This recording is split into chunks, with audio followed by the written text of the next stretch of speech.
Blog Talk Radio.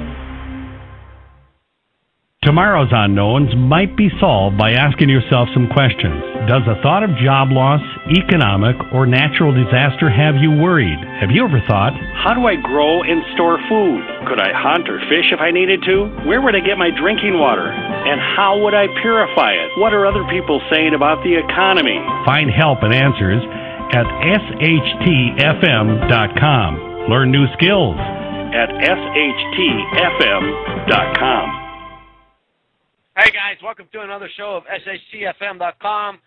Tonight we got a good show. We got Herbal Pagan on here with some good wheat stuff, and we got some yeast and wheat and bread and all that good stuff, and hopefully we can learn a lot tonight, because I'm going to tell you what, she has taught me a lot over the, I don't know, man, we talked a long time, and she's very, very, very intelligent on this subject. So SHTFM.com, and I'm going to introduce HB's here with me on the phone, and Lumpy's here with me on the phone, so we pretty much got everybody here. So, Lumpy, go ahead and say something, and HP say something. Hey, how you doing, all? Thanks for having me on the show again, Johnny. Can't wait to get started here. I'm not quite the subject matter expert, but we're going to go ahead and struggle our way through this and get HP with her expertise out there. HP, go ahead. Hi, all. I'm happy to be here with you guys. So what you got for wheat? Because we were looking up yeast earlier, and we were talking about it last night, and we were looking at the, you can catch yeast, supposedly you could catch it out of the air, you can grow it, but I mean, if you're gonna make bread, I'm assuming that yeast would be the main factor on that. I know you didn't want me to talk about that much, but I had to bring it up. Well, it's not something that I'm like an expert in or anything like that.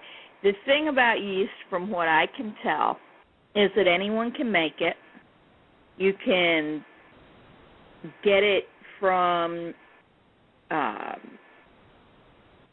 like grapes that have the white powdery stuff over them.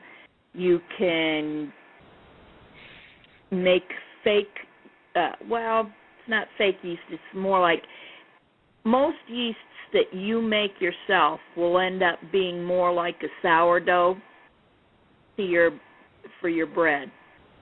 It'll give it that kind of sourdough tang. You can take regular yeast that you buy in the store and manufacture your own yeast using that as a starter. So there's all different kinds. How do you do that? Do you know how to do that or no? Yeah, I'm trying to pull it up right now. No, it's all right. That's all right. Stupid. Making your own yeast. I don't want to throw you out on a limb. I'm just wondering if you know how to do it or not. Well, or yeah. Have you ever? Yes. I have made a sourdough starter. Yeast is living. That's the thing that you have to remember. It's a living organism, and when you put it in your refrigerator, it almost kind of goes dormant, but when you take it out, especially if it's homemade, you have to feed it. Okay. And you feed it, most people feed it a little bit of flour, a little bit of milk, or a little bit of flour and a little bit of water. A lot of people make their yeast from potatoes. Gives it a whole different taste. Really? Let's see, potatoes, water, sugar, and flour. Or raisins, water, sugar, some syrup, malt syrup, or buttermilk, or whatever. There's all kinds of different types of yeast.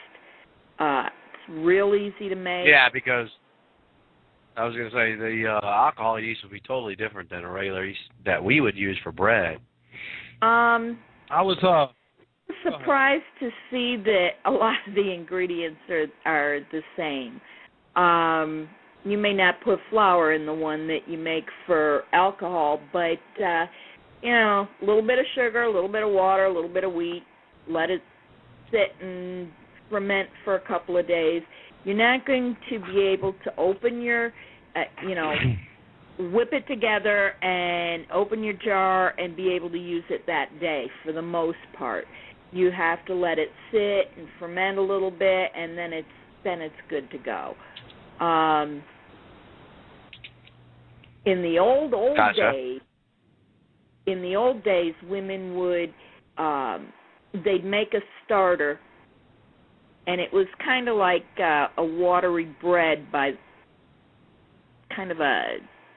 watery bread dough, and they'd let it turn yeasty, and they'd keep feeding it, but they'd use it because they were making their bread every day, and they would keep it going for so long they could pass it down to their children. Just keep growing, right? Well, yeah, let's say you start out with a cup of yeast. You need a little, a tablespoon of it. You feed it some more food, water and flour or whatever, and you've used your tablespoon or 2 tablespoons, and you put the jar back on the shelf, and the next day or the day after you take it down, you take a couple more blobs to make your bread, but it's still got the same base as what you started in. You just keep it going and keep it going and keep it going, and you can keep it going forever. It's so it's like a living, like you're saying, it's like a living organism. Right. We have some Amish around here, and they got a friend yeast thing they pass around. I'm really not too sure what it was. Wife had some, made some bread out of it. It's really good. Chip bread. Yeah. When my kids were little, I used that a lot because, women get into that thing. They pass a cup to their friend and another cup to another friend, and then they make their little muffins or whatever. I kept mine going for years. I did a double or triple batch. I kept my freezer full. The kids had it for snacks. We had it for dinner. We had it for breakfast. It's a sweet bread, almost like a quick bread, like banana bread, only not dark. It's light, fluffy. We'd throw blueberries or raspberries or apples or whatever we had into it, and I just put a cup of the starter back and the dough and start it all over again. But these yeasts that you start yourself are not quick. I mean, that takes 30 days, that Amish bread. And, for me right now, I'm not doing any of the yeast making. I'm concentrating on you've been real busy on your whole garden thing, right? Yeah. I'm concentrating on that and getting back into preserving. It's been a long time since I had to do it to live, and we're trying to get back in that lifestyle, and I'm doing pretty good. This year was really good, but, right now I'm using regular yeast, and the regular yeast you can get anywhere. In fact, most grocery stores still have it readily available. Yeah, they do. I get mine at BJ's, Costco, Sam's, someplace like that. I think it's Red Star. They'll sell you a packet that's I think 2 that's pounds. what we get too, is Red Star. Yeah, it's 2 1-pound packets. They're all vacuum sealed. They'll last a couple of years, 5 if you freeze them, they say. And they're only like $5, so it's not real expensive. It's not a huge expense in to have your own. It's just the other stuff's fun to play with. Everybody likes to try sourdough and stuff like that, and so make your own and just try it. Let's get on to some of the wheat stuff. Like, I know growing will probably be a little bit crazy because it said somewhere that the average person will take an estimate of 350 pounds of grains per year in their diet. Yes. So like growing, it would take quite a bit actually to grow it. It probably take, if I remember right, and I may be wrong, okay, you don't get enough you might get enough for one person if you're lucky out of a good acre of wheat. Yeah. It takes a lot. It takes a lot. I can imagine that. Originally, I was from the West Coast. There were a lot of wheat farms and stuff like that around there, and I know it's not a whole big load that you're going to pull out of unless you got some acreage. But in the same token, though, you can use fillers to stretch your wheat supply. I've heard of acorns, filberts, walnuts, pecans as a filler, and even chestnuts can be used as a filler. Yeah. Well, it's not just that. You can use oatmeal, rye, corn. Nice. Yep. Whatever you use, you grind up to make flour, just like the wheat. And the general rule of thumb for most things is to substitute a cup of the other grain for a cup of your bread flour. And right. Okay. a lot of people use potato flakes in it too. Yeah, okay, as a filler, like a filler. Well, it kind of makes it. It gives your bread a different taste and a different texture. The oatmeal will be a little bit heavier, a little bit chewier. The potatoes, I think everybody's had potato bread that you buy at the store, and it makes it more moist. Rye, of course, right. A whole different flavor. You can try all kinds of grains. Just substitute 1 cup of that grain for the 1 cup of flour when you're making it. Okay, gotcha. I gotcha. I mean, technically, it's supposed to only take about 4 cups of flour to make a loaf of bread, which is 4 cups of grain ground up. Right. It's pretty much the same amount of grain for flour. I've never been able to make a loaf of bread with 4 cups of flour. I always spill some, and you gotta knead it and like that. So, always account for a little bit more. But when they say 350 pounds per person, they don't mean 350 pounds of wheat. They mean a combination of different grains, and that includes pasta. Like staples, right? No, it means your cornmeal, grits if you like them, oatmeal, rye,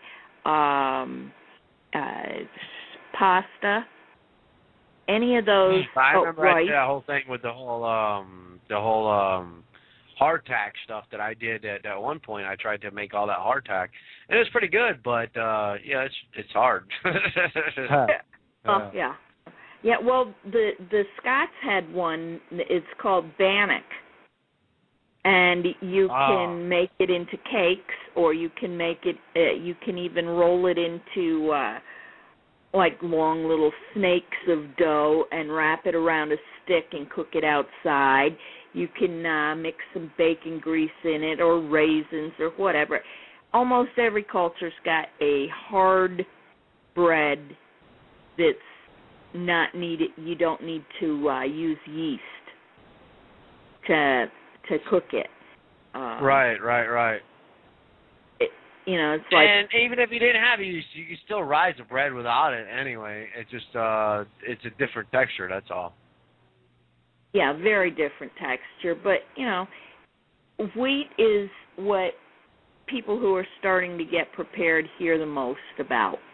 Got to get wheat. Get wheat, and they don't know. Yeah. Wheat's alien to most people nowadays. We go to the store and we buy Wonder. That's why I asked you the questions. Go ahead. That's why I ask you all these questions about wheat. I want to know. Yeah. Well, we're used to going to the store and buying Wonder Bread, or at the very most a bag of flour. It's bleached. It's got most of the nutrients taken out of it. We're real happy when we make a loaf of bread out of it, but it's not quite the same. And it doesn't last as long in storage and that's why people always go on about wheat. Wheat is what you call that. Bread is the staff of life and everything. And what would you recommend as a per se, if somebody's just starting out doing this, and what would you recommend as their first wheat product that they should buy and possibly maybe would recommend get a mill? That they go to their local organic store, get some hard white winter wheat, maybe a pound and a half of it, and a pound and a half of hard red winter wheat, and come home, grind it, and see how they like working with it. See what it's going to taste like. See what their preference is. What's the difference between red and white? Okay. The red is what most people used to grow. The white has become so popular that now it's it's as easy to find as the red in most places. Your seed wheat, the feed wheat that you buy at the grain store is going to be mostly red. The white is something that has it grows in a little colder climate too, and it's lighter tasting. It's not that heavy, grainy taste, right? Grainy taste. It's just a little bit lighter, and if you're not used to eating rich whole wheat bread, you might want to start with the white winter wheat. And the soft and the spring wheat, that's for pastry and fancy stuff. Your regular hard white winter wheat will make just about anything you want. It won't be like 5-star restaurant pastry chef quality, but it'll be darn good food. That's what I recommend people start with is that. And you can get it in if you have an LDS or a Mormon cannery near you, or you know someone who's Mormon, you can get it for under $6, a 25-pound bag. And don't forget also that communities with the Amish are a very good resource also. Right, and if you live in a place where wheat grows, there's a lot of granaries who will sell you wheat, just sell it to you, and it's really a reasonably priced. You get about $50, 50 pounds for between $10 and $20 if you're getting it right from a granary, a mill, or whatever. Yeah. If you're going to buy it online, which most people have to, you can expect double the price. There's somebody in the chat room talking about red versus white. You got any comments on that one? Yes, and we were just talking about that. The red wheat is the common wheat. There's no nutritional difference between the two, but there's a lighter taste. So they're pretty much the same. They are. They're exactly the same. It's like you having blonde hair and me having dark hair or something like that. Right. There is a slightly lighter taste to the white wheat than the red wheat. If you like things rich, grainy, have the red wheat. My family is not a big whole wheat bread fan, so we've got wheat. Let's jump into some of your grinders. We're running a little short on time. I think we got like 10 minutes left. Tell us about some of your grinders. I know you bought a grinder that you really like. It's a good cast iron grinder. Yeah, she was talking about the other day. And get to some of the electric and the handheld, hand grinders and stuff like that, and knock that stuff out, and get this information passed out. There's a good selection online. You can type in an inquiry for comparing wheat grinders or grain grinders, and they'll give you a lot of information about it. After I checked it out, I went with... Go ahead. Guys, go ahead. I'm sorry. No, okay. I was just going to say, the one you use is all about stones, though. The stones that Mine you use is going to make... Go ahead. These stones are pretty thick. I mean, it's a really solid piece of equipment. Well, a lot of people don't know what you mean by when you say stones, so we traditionally, grain has been ground for 100 zillion years between two stones. Grist, you just two stones, and that's it. Two rocks, pretty much. Take two rocks, put them together, bang it up. That's right, and they still do it in some countries today. But this is a grinding machine, kind of like a little mini mill, and the wheat goes in the hopper at the top, trickles down and goes into the stones and gets ground up and comes spitting out the bottom as flour. Just the same kind of flour as I would buy in, let's say, an organic grocery store. They have ones that grind it like with augers. I chose the stones because they've been doing it since people started grinding wheat, and I figured it was less parts to fail on me.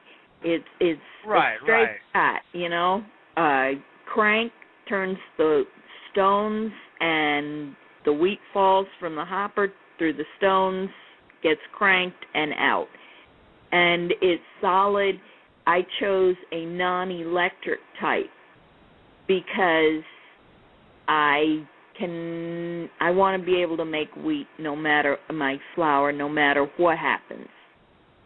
You can get them and make them move on your cordless drill or electric drill. You can make a rig like that, or you can get an electric one and just be happy using that. I'm told they're very noisy, and you will build up muscles using them, no matter whether you get the cheap one or the expensive one.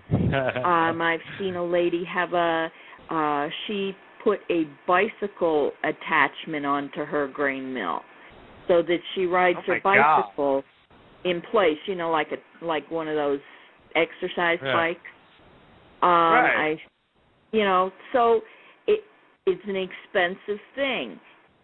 I spent $200 on mine, but it's going to last for 15 years without any doubt in my mind. That's its minimum lifespan. And that works out to about 5 cents a day, 5 cents a loaf of bread. That's not too expensive. No, and that's what a lot of people got. A lot of people got to think about that. They got to think about how much it's going to cost them per day. Like you're saying, you take that the mill and the intelligence you have and put it towards what you have to put towards what you're thinking about, and you put all that together and you add it all up, and you got a good idea or a bad idea. You take that good idea or the bad idea and you calculate it. So that's where we are talking about common sense. And you can get cheaper mills, but you, from what I understand, you have to put the wheat through twice. You grind it the first time, then you pour it all back in and grind it a second time. And that's just extra work, and it discourages people. And we should all be thinking about making our own bread and healthy food anyway, so. Yes. Yeah, and if anybody's getting into it, they should be definitely thinking about making their own bread. Continue on, Lumpy. I'm sorry. No, we're doing real well. Talk a little bit real quickly about some storage methods. I know you said in your post, insects not only like the flour, they like the glue that holds the bags together. Yeah, you're right. You were talking about that earlier. The glue, he was all stuck on the glue, HP. Yeah, that kind of grossed me out when I heard it.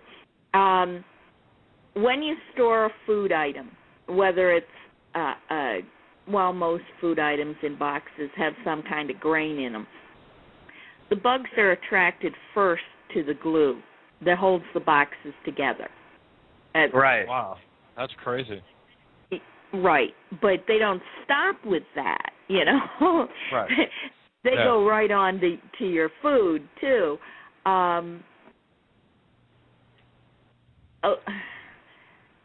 It's kind of gross to think so, but for lots of mothers have said, you know, I just eat it. It's a little extra protein, but no one likes seeing them. The best way everybody says that, don't they?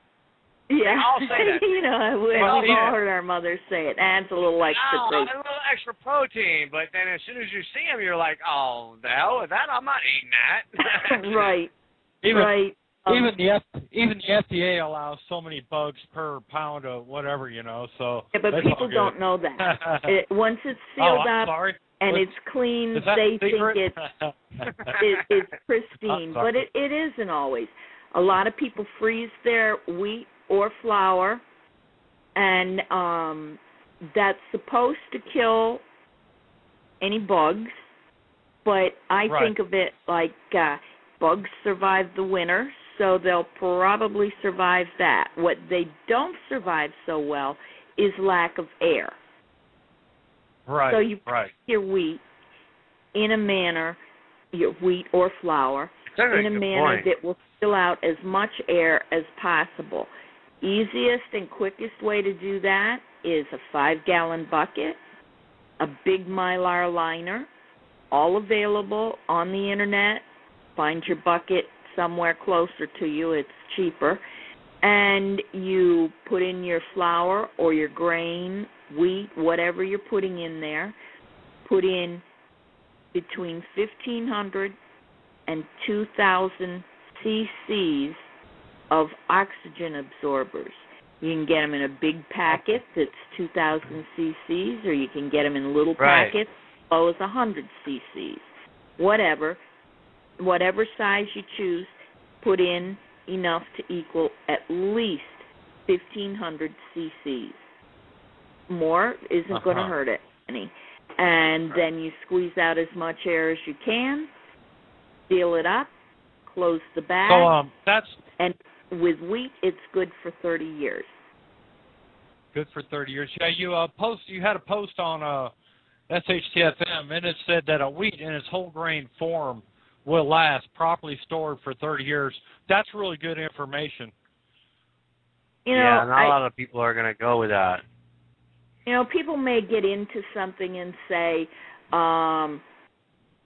this is great, you know, I'm going to make my own wheat bread and so on and so forth, and they kind of lays off on it, you know, life gets busy. Right.